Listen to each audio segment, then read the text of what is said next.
guys, today on Roar 360 we have two very special guests. The first is Taiga Guterres, Magis president, and the second is Bigoni, Sursum Corda president. So I hear that you two are the brand new Service Org Council chairs. So can you tell me a little bit about what the Service Org Council is and what these positions entail? Yeah, so I guess the Service Org Council that comprises all the presidents for all the 9 different service organizations. So we meet up every Tuesday to talk about presidential things and whatnot. So I don't know. And then we're the co-chairs of it. So we kind of plan the meetings or have the outline set up things and meet up with TK every week. Very cool. So I hear that you guys are just finishing up with Service Org recruitment. So I'm wondering, how did it go? Tell me a little bit about it. Well, it was really exciting. It's definitely, I don't know, I think it's an awesome time just because it's really the future of your orgs.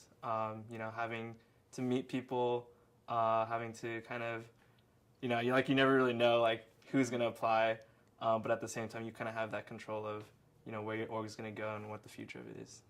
Yeah, I love recruitment. Recruitment is my favorite time of the year. Everyone's so excited. People in Sursum, I'm sure all the orgs, are just so excited. And then the recruits are just like, just want to get to know more about your org and really, yeah, like Taiga was saying, the future of your org. So basically you can reshape everything and just so much more energy. So That's really cool. What was your favorite part this year about recruitment?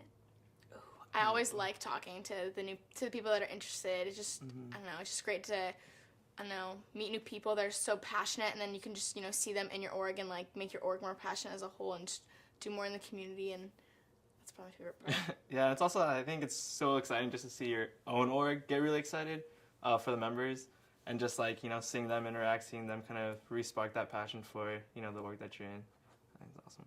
Cool. That sounds great. So can you give any advice to people who are looking to apply next year? I would always say to like be as genuine as possible, be yourself, and be vulnerable, because I think the best thing you can do for yourself is just like take your heart on, just like show it to the people, show them your core, and I think because that's what we want to know, and like that's how we're, you know, ultimately going to decide, because we want to know who you are, and then Yeah, definitely. Like, we have guys in our org that has never done service, even applying into Magis.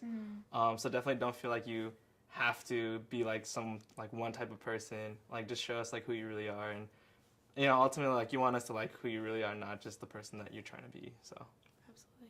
Very cool. So can you guys tell me what is maybe one of the most outrageous experiences you've had in your service orgs? We had an MLK Day service a few weeks ago, where all the service orgs kind of came to Horseman Middle School to paint it and beautification. So a bunch of just different types of murals and sometimes painting each other.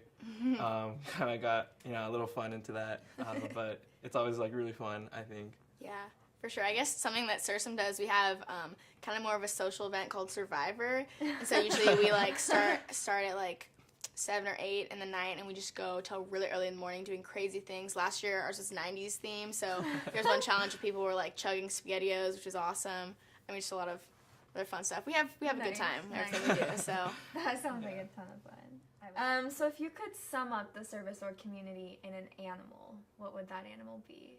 You had a good answer for that earlier. Yeah. All right. So hear me out. It's kind of long, but so coyotes kind of has to do with ecology. But so there's the coyotes, and then they eat feral cats.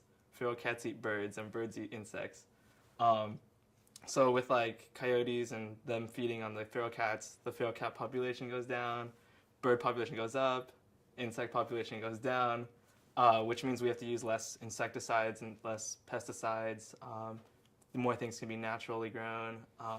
And so it's kind of, you know, that there's the work that we do isn't always seen, but like down the line, there's some changes, there's some differences that we make in different people's worlds. But often it's like not recognized, or often we don't see it ourselves. But I don't know. So coyotes. Yeah. Dang. I agree. Well All right. You put some thought into that one. All right. Well, thank you guys. It was great having you. Thank And stay tuned next week for another segment.